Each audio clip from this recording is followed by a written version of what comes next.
Βρύσια θα είναι στην σέντρα. Η μπάλα έχει στηθεί στη σέντρα και το παιχνίδι μόλις ξεκινήσει. Πέτρι των δύο ομάδων, η μπάλα στην περιοχή, το σουτ που θα γίνει για ψαθά θα μαζέψει την μπάλα στην προσπάθεια. Τα δεξιά έχει χώρο η Πότογλου, γυρίζει η Πότογλου, το σουτ που θα γίνει η μπάλα κοντράρι και νέο σουτ και νέα κόντρα με την Κετάρι που πάει την Καρνάκη, η μπάλα έχει σκάει στον χώρο και καταλήγει στα χέρια. Δεν είχε πρόβλημα να μαζέψει. Τώρα πάλι μια κάθεση πάσα που γίνεται για την Παλάσιο και όμως έφερσε ασύλλογο στην μπάλα, εκτέλεσε το φάουλ έτσι. Στην μπάλα για να το εκτελέσει,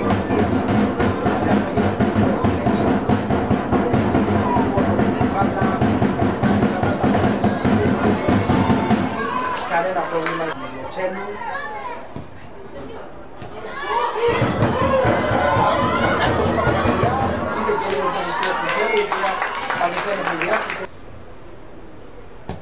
Εκτελεί ο Άρνου, είναι τέλεια ψαθά, μένει τα βουλίσια, οπισθοχώρησε η Βούρου από μάκρυ. Εκτελεί το φάουλ Ασημίνου, πάλι έχει ένα γέμισμα στην περιοχή, κεφαλιά που θα γίνει. Πέφτει η Τσέλου, δεν μπόρεσε να μαζέψει την μπάλα. Που έχει χώρο, η μπάλα φτάνει στην Καψαλάκη, Καψαλάκη βρίσκει την Γούλια που έχει ανέβει από την αριστερά. Κανένα πρόβλημα για την Σαχλού που μακρύνει την μπάλα, επιμένουν τα βελίσια από τη Χαρίτου. Χαρίτου προσπαθεί να αποφύγει την εσπέτα της Σαχλούς, θα κάνει για να σου την μπάλα θα περάσει. Δεν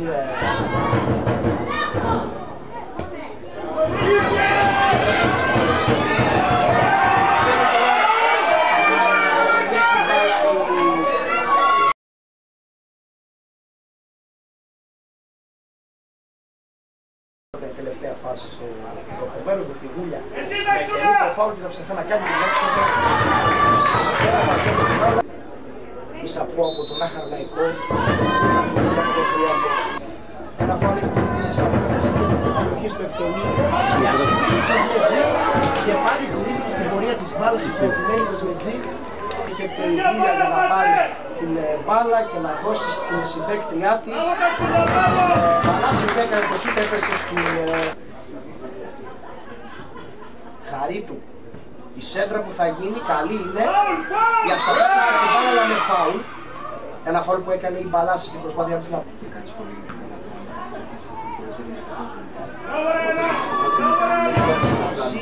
Η μπάλα στην περιοχή, ευκαιρία είναι εδώ για τα βρυλίσια.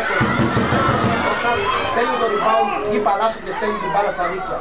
Γκολ για τα βρυλίσια στο 62.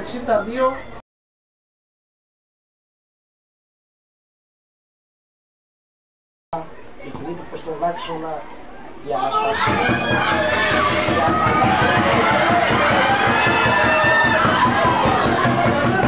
Αλλά θα φύγει δίπλα από το... και περιοχές με την Ιωάννου να έχει ανέβει να εκτελέσει. Βάλα από την κατεύθυνση στη στοιχεία όμως ένα φόρ που θα εκτελέσει η Ιωάννου, φέρνει την μπάλα στην περιοχή και πάλι όμως η Αψαθά δεύτερο του, δηλαδή 10 λεπτά από το πρώτο Βινίσιο.